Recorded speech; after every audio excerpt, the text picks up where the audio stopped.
Okay चलो तो start करते हैं मैन्युफैक्चरिंग इंडस्ट्रीज। जैसे हमने पहले भी पढ़ चुके हैं, there are 3 sectors. Okay, primary sector, industrial और manufacturing sector and tertiary sector. Okay, ये तो हमने पढ़ लिया ना। ओके हाँ, इकोनॉमिक्स में। यस, सो मैन्युफैक्चरिंग इंडस्ट्री है वो कौन से सेक्टर को रिप्रेजेंट करता है? Secondary sector, industrial sector, that is manufacturing sector. So again very easy and again बहुत ज्यादा याद रखने वाला चैप्टर है।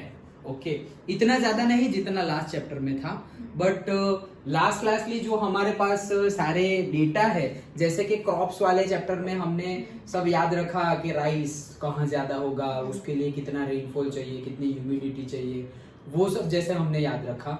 लास्ट चैप्टर में जैसे हमने मिनरल्स याद रखने होंगे तुम्हें कि भाई ये पर्टिकुलर मिनरल्स है, उसकी कैरेक्टरिस्टिक्स क्या है, वो कहाँ ज्यादा मिलता है, कौन कौन से स्टेट्स में बनता है और उसका यूजेस क्या है।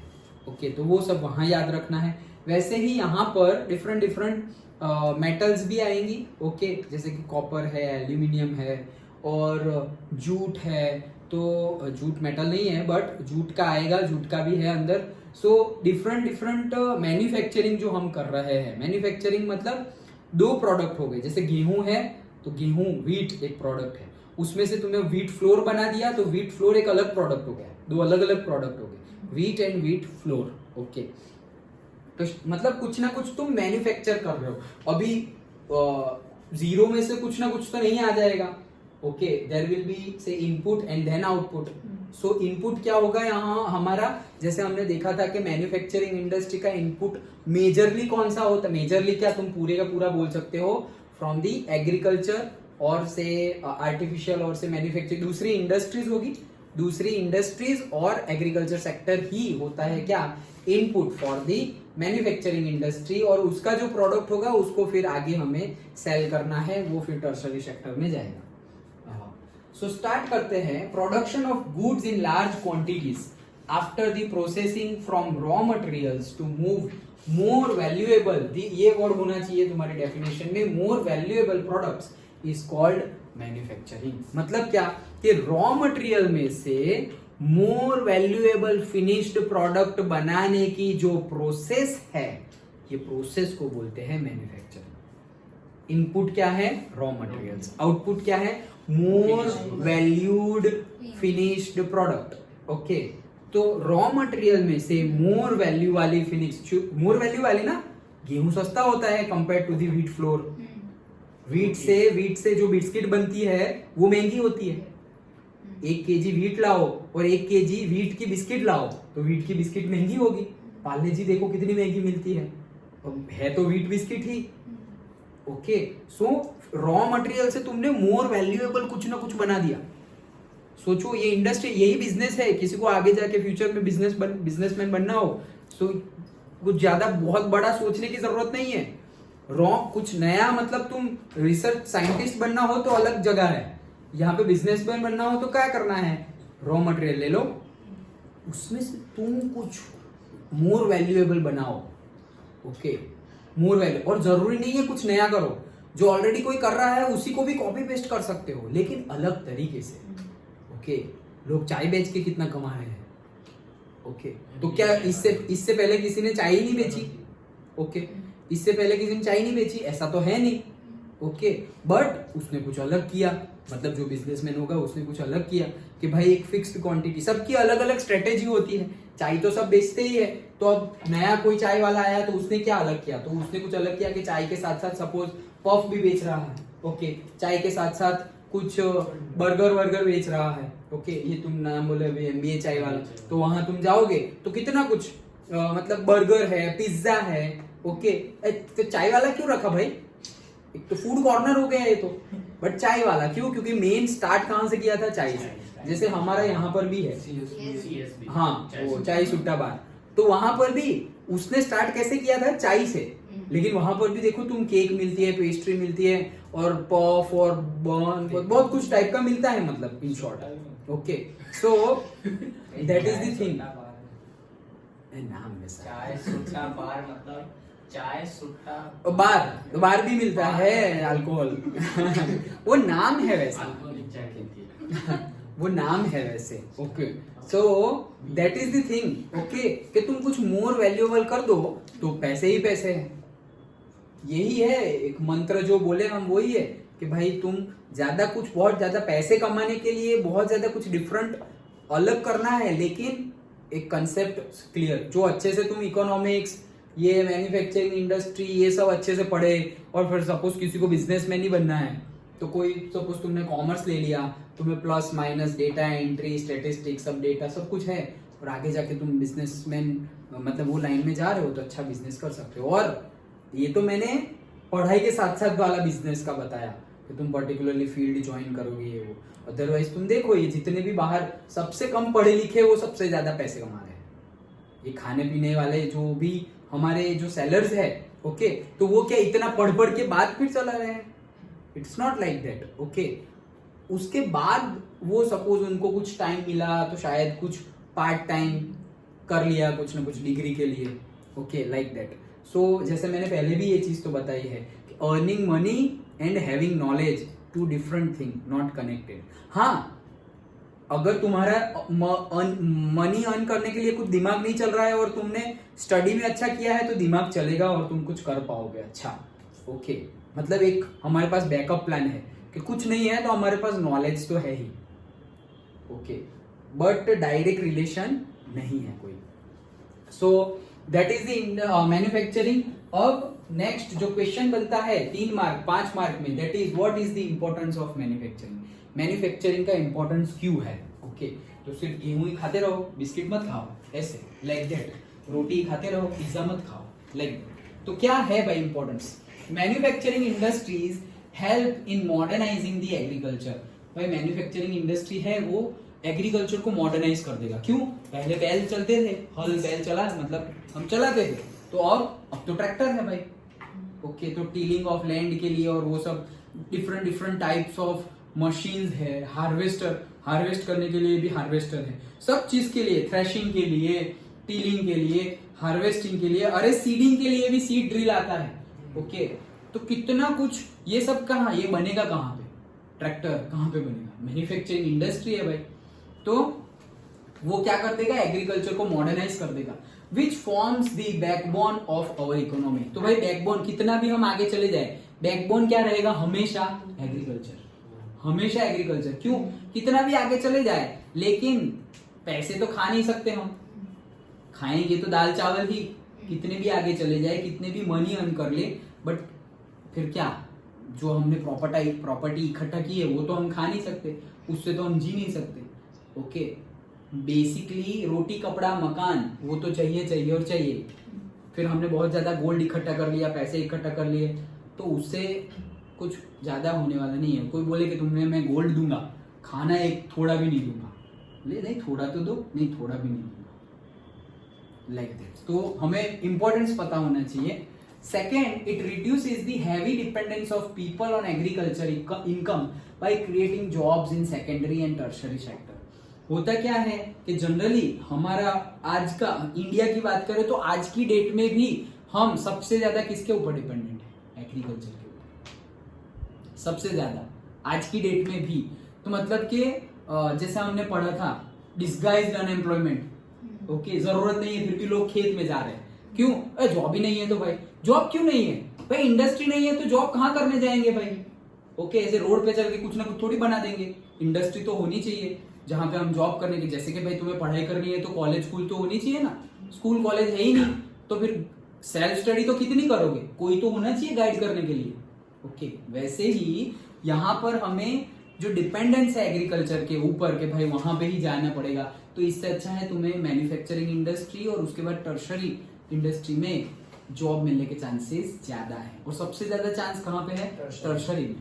ओके, सर्विस प्रोवाइड करने में। लोगों, अब देखो लोगों को सिर्फ ड्राइव करना आता हो तो कैसे वो Zomato delivery boy, Swiggy, Zomato वो कैसे आते हैं? वो तो है ही। पार्सल वाले भी कितने, मतलब सोचो पहले शिपिंग कॉस्ट और वो सब बहुत ज्यादा था, अब वो सब भी डाउन हो गया है। क्यों? लोग इतने ज्यादा इन्वॉल्व हो रहे हैं कि क्योंकि सोचो तुम ऐसे बहुत पढ़ाई में, जैसे बताया पढ़ाई के साथ डायरेक्ट रिलेशन नहीं है, बट कभी कभी तो थॉट आएगा। मुझे भी थॉट आ रहा था जब मैं बैंगलोर में जॉब करता था, तो मेरी सैलरी स्टार्टिंग सैलरी थी कॉलेज में प्रेसिडेंसी यूनिवर्सिटी में 50,000 रुपीज़ पर मंथ। फिर जैसे ही हम बेंगलोर में, हाँ, तो वहाँ पर 50,000 रुपीज़ पर मंथ सैलरी थी। और फिर जब हम वीकेंड पे मूवी देखने और जब जाता है, एक दिन में गया, मतलब हम जाते थे तो उसके साथ वो जो ड्राइवर है, कैब करके ही जाते थे जनरली, क्योंकि खुद का व्हीकल तो वहाँ कुछ था नहीं, और बसेस अपनी फ्रीक्वेंसी पे आएगी, टाइम फिर हमें मेंटेन करना पड़ेगा, अपने हिसाब से जाएंगे तो कैब करनी पड़ेगी। तो कैब करते थे कि एक बार मैंने कैब वाले से पूछा कि भैया आप कितना कमा लेते हैं? तो कि मिनिमम 35 to 40,000। कितने घंटे गाड़ी चलाते हैं? तो बोले 6 से 7 घंटे। और मैं वहां पे 24 घंटे जॉब करता हूँ। 24 घंटे मतलब 8 घंटे कॉलेज में और बाकी एज अ हॉस्टल वार्डन काम कर रहा हूँ।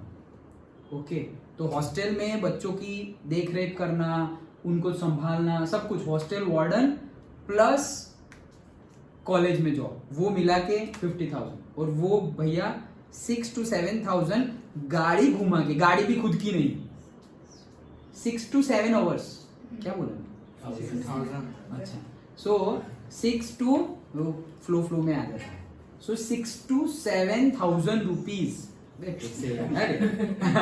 सो 6 to 7 आवर्स ड्राइव करके डेली का वो मंथली 35 to 40,000 अर्न कर रहे हैं। और उसके लिए उनके पास क्या है? सिर्फ एक स्किल, क्या? ड्राइविंग। ना गाड़ी उनकी, ना कुछ उनका, कुछ भी नहीं, गाड़ी भी उनकी नहीं, वो भी मतलब जो ओला है, उबर है, उन लोग की गाड़ी, उन लोग की गाड़ी, गाड़ी भी खुद की नहीं। खुद की गाड़ी होती तो और ज्यादा सैलरी, ये तो उन्होंने गाड़ी दी है इसलिए उसमें से गाड़ी के पैसे कट हो गए, फिर भी 35,000। सोचो, 35 भी छोड़ो, 30 पकड़ो, तो दिन के हो गए 1,000 रुपीज। दिन के, एक दिन के 1,000 रुपीज, और उसमें भी काम कितने टाइम करना है? 6 to 7 आवर्स। सोचो, अब थॉट आएगा या नहीं आएगा? हे यार, तो मतलब ये और ओके तो हो जाता है? बोले हो जाता है। अभी मैं सही में ऐसे पूछा तो फिर आराम से घर हो, हाँ हो जाता है। कहीं बाहर बाहर घूम के आए तो फिर हमें डबल शिफ्ट करनी पड़ेगी। तो बोले बाहर बाहर घूम के आए मतलब? बोले लास्ट मंथ ही मैं श्रीलंका घूमने गया था। ओ भाई, ऐसे सोचो कि वो मतलब ऐसा भी नहीं कि ऐसे नॉर्मल जैसे भाई सेव करना है ये वो, ऐसे पॉश लाइफ जी रहे हैं। ओके, घूमने जा रहे हैं, खाना पीना रेगुलर, तो करना क्या है? ड्राइव करने की स्किल है उनके पास। सो इसीलिए बोल रहा हूँ डायरेक्ट नॉलेज।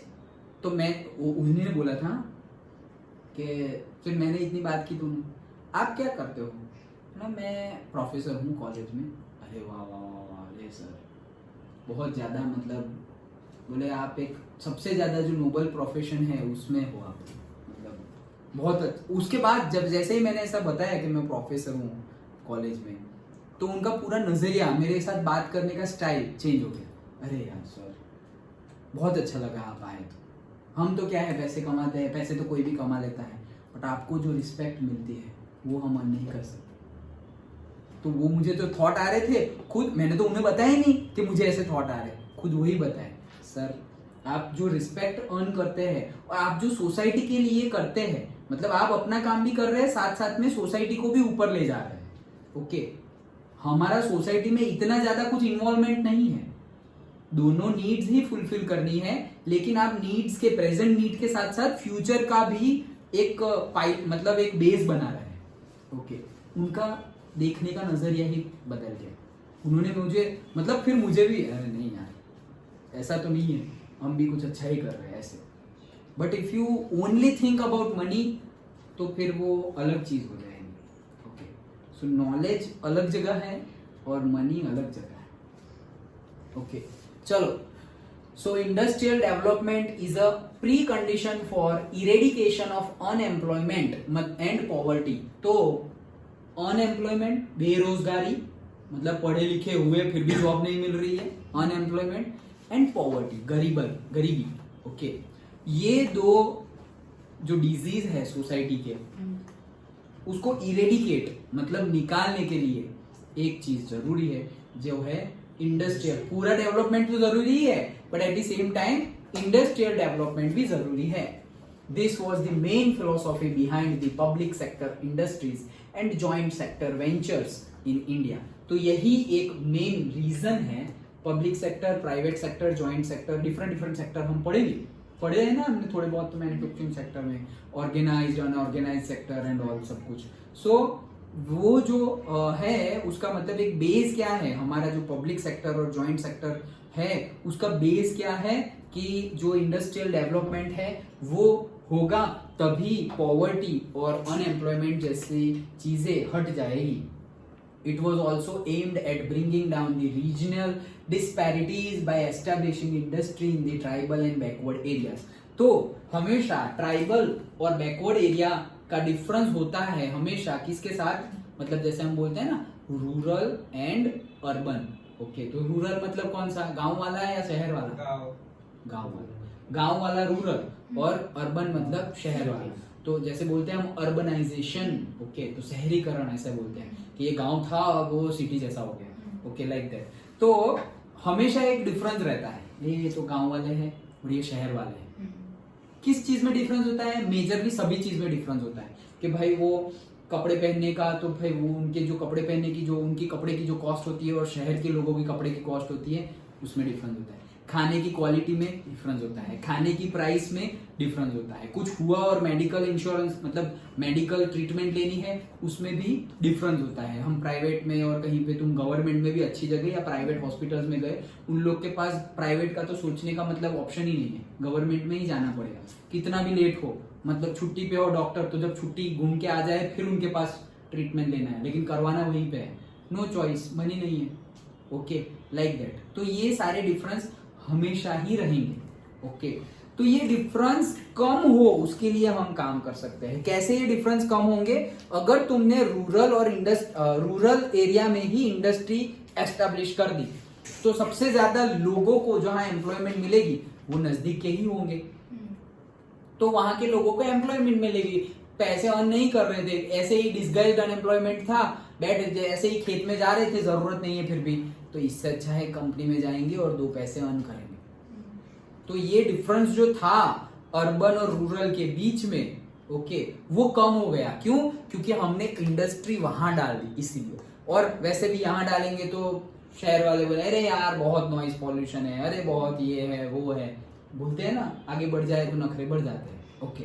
सो हम बोलेंगे यार बहुत ज्यादा है ये नखरे, इन द सेंस अब तक उसी से तो हमारा गांव शहर बना और अब वो हमें चुभता है, पहले से चुभना चाहिए था भाई। वो एग्जॉस्ट गैस जो तुम्हारे लिए अभी हैजार्डियस है वो पहले से ही हैजार्डियस है, लेकिन पैसे नहीं थे तो तुमने बोला हाँ हाँ ठीक है लगाओ, और अब जब डेवलपमेंट हो गया है तो बोले नहीं हटाओ।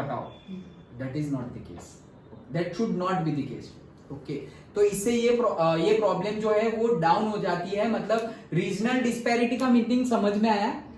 जगह के हिसाब से जो डिफरेंस होता है उसको बोलते हैं रीजनल डिस्पैरिटीज।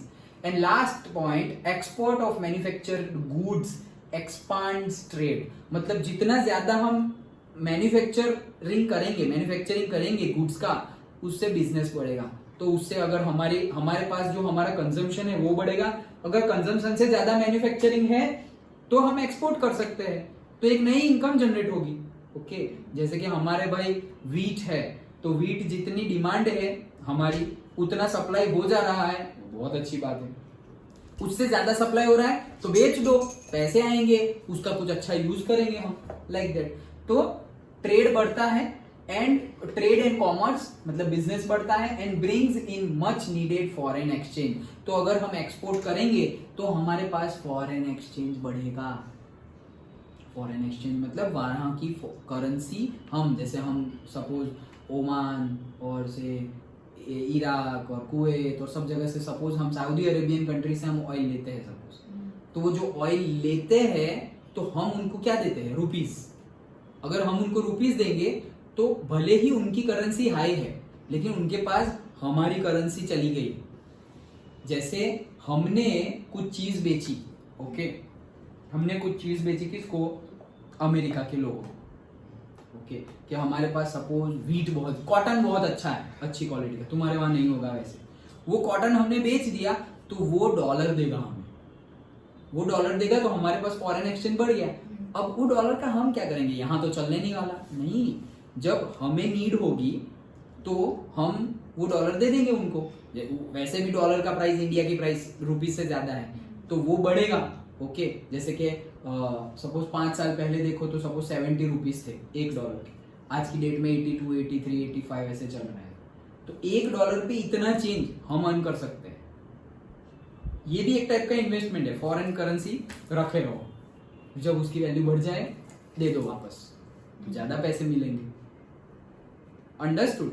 तो फॉरेन करेंसी बढ़ेगी मतलब फॉरेन एक्सचेंज बढ़ेगा। फॉरेन एक्सचेंज बढ़ेगा तो जब भी हमें जरूर होगी, अब जब हमें कुछ खरीदना है, सपोज एप्पल के आईफोन खरीदने हैं अमेरिका से, तो हम, अगर तुम इंडियन करेंसी में दोगे पैसे, मतलब तुम जो वेल्थ है एक्सचेंज तुम देने वाले हो, तो इंडियन करेंसी दोगे तो ज्यादा पैसे देने पड़ेंगे, लेकिन उनके ही डॉलर वापस उनको दोगे तो कम देने पड़ेंगे, तो कम में तुम्हारा काम हो जाएगा। पर होंगे तो दोगे ना।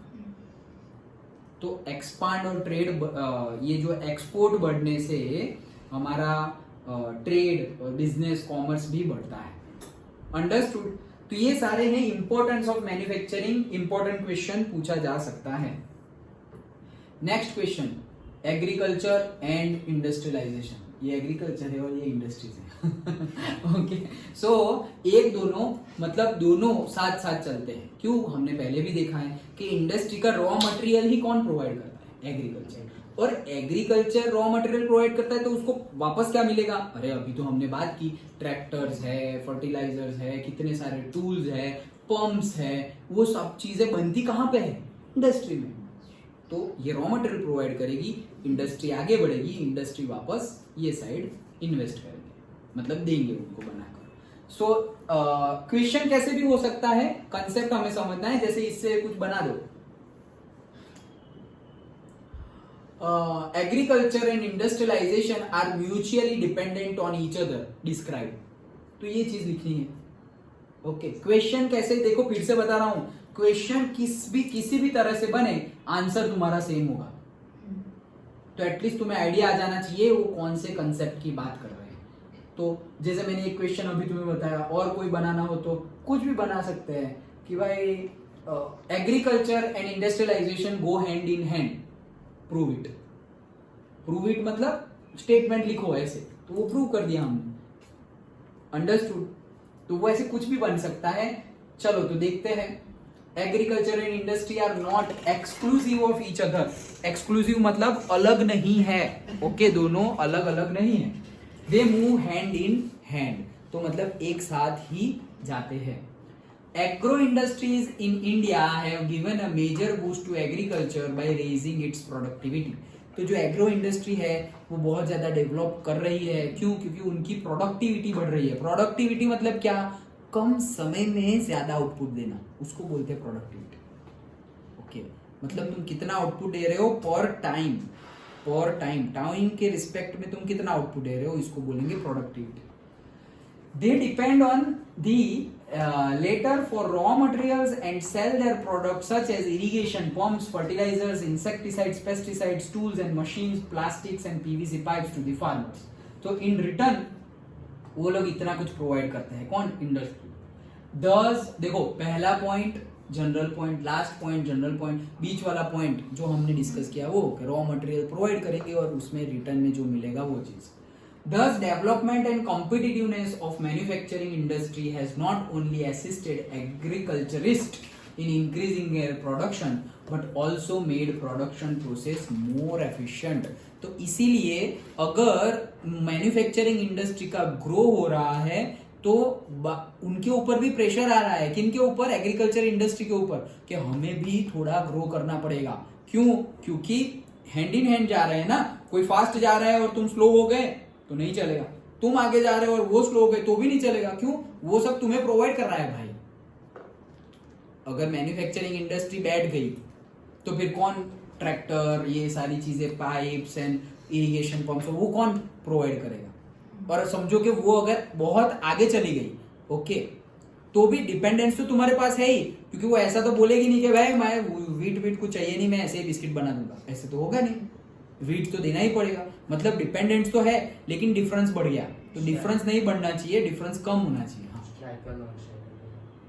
हाँ, ऐसे तुम बोल सकते हो। ओके, मतलब just like tracks of a railway train, साथ में ही जाएंगे, व्हील्स ऑफ अ कार और से ऑटोमोबाइल, ओके, और बाइक, ओके, साथ साथ में ही घूमना पड़ेगा, एक फास्ट घूम रहा है, एक स्लो घूम रहा है, एक घूम ही नहीं रहा है तो एक्सीडेंट, ओके, अंडरस्टूड।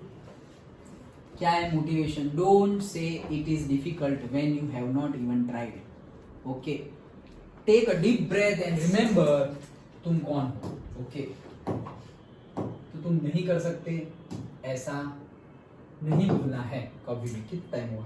थोड़ा देख लेते हैं, थोड़ा मतलब इतना तो देख ही लेते हैं। इंडस्ट्रियलाइजेशन एंड अर्बनाइजेशन, मतलब कि अर्बनाइजेशन जो हम करते हैं, गांव का अर्बनाइजेशन किया, ओके, मतलब वो शहर बन रहा है, और इंडस्ट्रियलाइजेशन मतलब नई नई इंडस्ट्रीज आ रही है, तो वो उसमें क्या है मतलब कनेक्शन?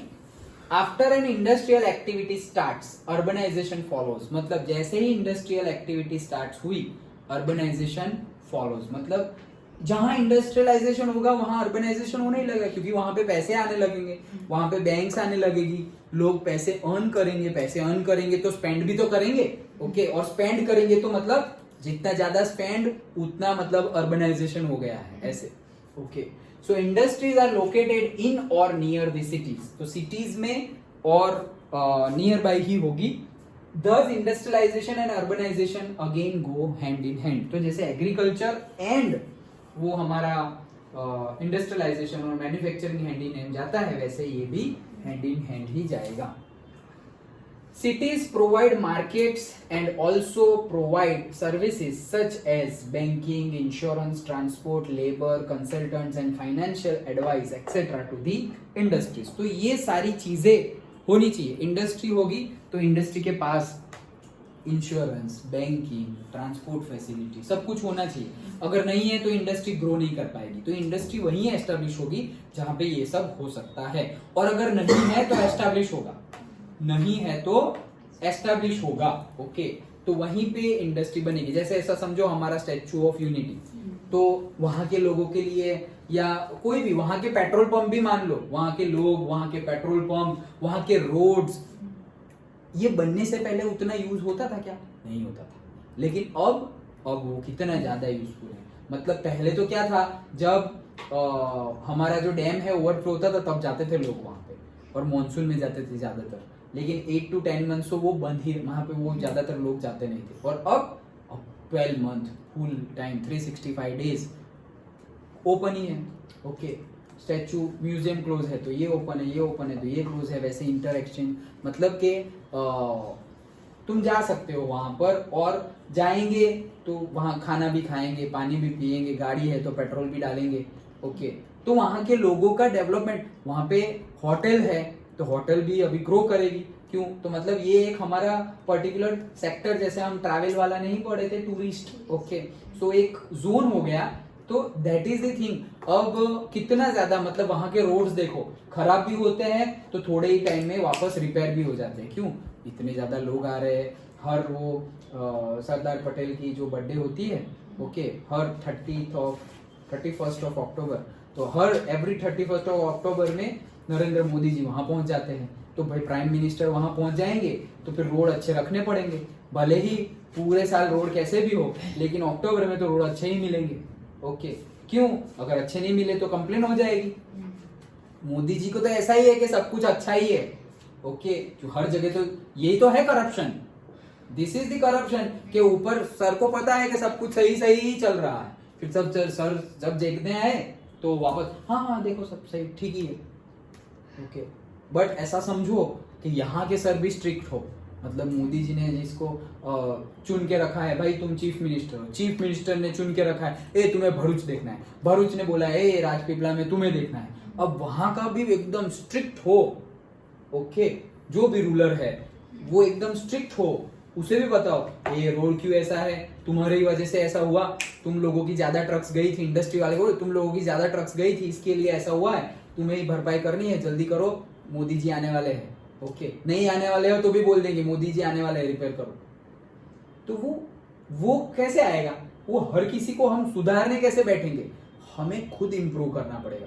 सपोज हम आगे जाके पढ़ लिख कर हमें जो भी काम मिले वो काम अगर हम सही सही कर रहे हैं तो हम भी ऐसा समझो अच्छे से देश की सेवा कर रहे हैं। हाँ, कंट्रीब्यूशन टुवर्ड्स द नेशन। कुछ भी करो भाई, कचरे झाड़ू मारने वाला भी एक सेवा कर रहा है नेशन के टुवर्ड्स में, और एक साइंटिस्ट जो चंद्रयान मंगलयान का प्लान कर रहा है वो भी कंट्रीब्यूशन है, और एक जो स्वीपर है वो भी कंट्रीब्यूशन है। तो कभी भी हमें ऐसा अरे इससे कंट्री को क्या होगा, अरे नहीं, ये भी एक टाइप का कंट्रीब्यूशन है। ओके, हमें जो भी काम मिला हो, जो भी, अरे तुम्हें खेलने का काम मिला हो, स्पोर्ट्स पर्सन है उनको खेलने का काम मिला हुआ है, एंटरटेनमेंट है भाई, ये सब सेलिब्रिटीज है उनको पब्लिक को एंटरटेन करने का काम मिला है। सोचो ये भी एक काम है। बहुत ज्यादा लोग ऐसे एंटरटेन करने के लिए, ऐसे होने के लिए बैठे हैं, लेकिन होने के लिए कुछ है ही नहीं, तो सोचो क्या करेंगे वो। किसी को मूवी ही देखनी है, बहुत घूम लिया, बहुत खेल लिया, अब तो सिर्फ मूवी देखनी है, लेकिन मूवी है ही नहीं, वो पागल हो जाएंगे वो। ओके, नहीं हमें तो देखनी है लाइक दैट। अरे दूर जाके भी देखेंगे, मतलब सपोज गुजरात में नहीं है तो मुंबई जाके भी देखेंगे, लेकिन देखेंगे। लाइक पैसे इतने हैं, एंटरटेनमेंट कौन करता है, जिसके पास पैसे है। बाकी लोग तो हाँ मूवी नहीं, वो खर्चा नहीं करना है, उनकी तो बात ही नहीं है। बट जो खर्चा कर रहे हैं सर्विस सेक्टर में है, एंटरटेनमेंट सर्विस सेक्टर में आता है। So that is the thing, समझ में आ रहा है। Okay, so cities provides market and also provide services, ये तो हमने देखा। Many industries tend to come together to make use of the advantages offered by the urban centers known as the agglomeration economies। याद रख लेना, एक mark में बहुत बार पूछा जाता है what is agglomeration economies। फिर से पढ़ रहा हूं, many industries tend to come together, मतलब एक से ज्यादा इंडस्ट्री एक साथ आती है to make the use of advantages offered by the urban centres. मतलब जो अर्बन सेंटर है, एक शहर में ऐसा समझो बहुत ज्यादा इंडस्ट्री एक साथ आती है, मतलब कि एक बैंकिंग इंडस्ट्री आ गई, बैंकिंग तो एक्चुअली सर्विस सेक्टर में आएगा, बट इंडस्ट्री कोई ना कोई टाइप का, मतलब सर्विस हो या मैन्युफैक्चरिंग हो, वो पार्टिसिपेट कर रही है। ओके, कि भाई यहाँ पर जैसे हमने अभी स्टैचू का एग्जांपल लिया, तो स्टैचू है तो वहां पे होटल बिजनेस आ गया, होटल बिजनेस के साथ साथ ऐसा समझो कि स्पोर्ट्स फूड वाला बिजनेस आ गया, स्पोर्ट्स वाला बिजनेस आ गया कि कोई रिवर राफ्टिंग करवा रहा है और कोई कुछ ना कुछ करवा रहा है, मतलब कि बोटिंग करवा रहा है, रिवर राफ्टिंग करवा रहा है। ओके, कुछ ना कुछ, मतलब ये सारे बिजनेस को एक साथ ले आए तो फिर बहुत ज्यादा ऑफरिंग मिलेगी ना, मतलब पब्लिक जाएगी तो पब्लिक बोलेगी कि भाई स्टैचू देख लिया, अब क्या म्यूजियम देखने जाओ, अब क्या रिवर राफ्टिंग करने जाओ, वो भी कर लिया, अब क्या, तो बोले कि भाई खाने पीने चले जाते हैं। ओके, ये भी हो गया, चलो लाइट एंड साउंड शो देखने चले जाते हैं। इतना ज्यादा ऑफर करेंगे कि पब्लिक थक जाएगी। यहाँ स्टैचू तुम जाओ तो वैसे तो हम एक दिन में जाके आ सकते हैं, लेकिन फिर वो टेंट बनाए हुए, वहां का एक्सपीरियंस तुम्हें लेना है कि वहां रहेंगे तो कैसा लगेगा, फिर वहां पर पर्टिकुलरली ये सब चीजें शुरू की हुई है, तो एटलीस्ट 2 डेज चाहिए तुम्हें, 2 दिन पूरे चाहिए, तब जाके हम पूरा वहां पे एक्सप्लोर कर सकते हैं। ओके, तो ये बहुत ज्यादा, एक से ज्यादा इंडस्ट्रीज और बिजनेसेस एक साथ आते हैं टू ऑफर मोर, इसको बोलते हैं एग्लोमरेशन इकोनॉमीज। अंडरस्टूड, पता चला। ओके, सो इतना रखते हैं आज। सो मैन्युफैक्चरिंग इंडस्ट्रीज हमने स्टार्ट किया, उसमें मैन्युफैक्चरिंग इंडस्ट्री की डेफिनेशन देखी, उसमें सबसे पहला इंपॉर्टेंट क्वेश्चन देखा कि इंपॉर्टेंस ऑफ मैन्युफैक्चरिंग इंडस्ट्री। फिर दूसरा इंपॉर्टेंट क्वेश्चन देखा एग्रीकल्चर एंड इंडस्ट्रीज कैसे गोइंग हैंड इन हैंड जाती है, एंड तीसरा अर्बनाइजेशन एंड इंडस्ट्रियलाइजेशन कैसे एक साथ जाता है, वो चीज देखी। तीनों 3 इंपॉर्टेंट क्वेश्चंस ही है जो हमने डिस्कस किया।